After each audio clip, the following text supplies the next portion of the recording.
Belinda Balluku e ka ulur. Kreu i grupit parlamentar të Partisë Demokratike Gazmend Bardhi akuzoi kryeministin Rama se po mbron Belinda Ballukun dhe po sfidon hapur drejtësinë për shkak se është bashkë me të në aferën 190 milion euro me tunelin e Llogaras. Në një konferencë me gazetarët, Bardhi tha se kompaninë fituese të tenderit e përcaktoi vetë Rama dhe se në dosjen e SPAK janë edhe bisedat mes tij dhe Ballukut për zbatimin e urdhrit të palishëm. Bardhi publikoi edhe fotot e Ramës e Ballukut në 2021 në Turqi, ku pozonin me kompaninë e paracaktuar.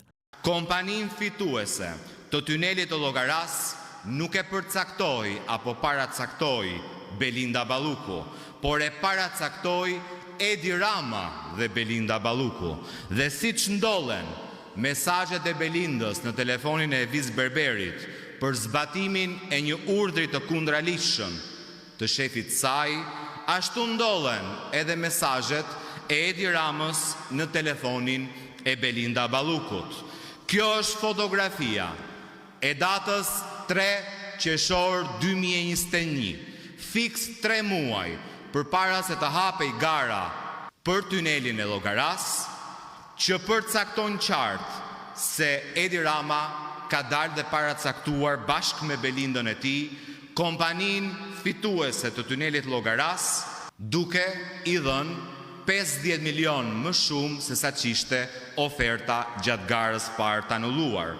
Kreu i grupit demokrat theksoi se Rama refuzon të shkarkojë Ballukun sepse sipas tij ajo e ka shantazhuar kryeministrin për shkak të aferave të përbashkëta korruptive. Ai akuzoi Ramën se është i gjunjëzuar përpara zëvendëses së tij.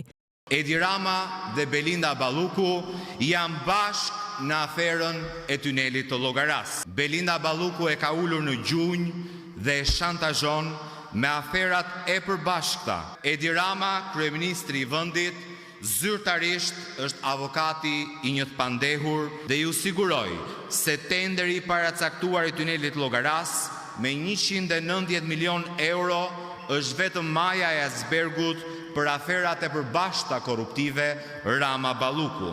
Sot Edi Rama konfirmoi me zë dhe figurë se është një pupac i Belinda Ballukut, e pandehur nga SPAK deri tani për 2 tendera që së bashku shkojnë në vlerën 210 milion euro.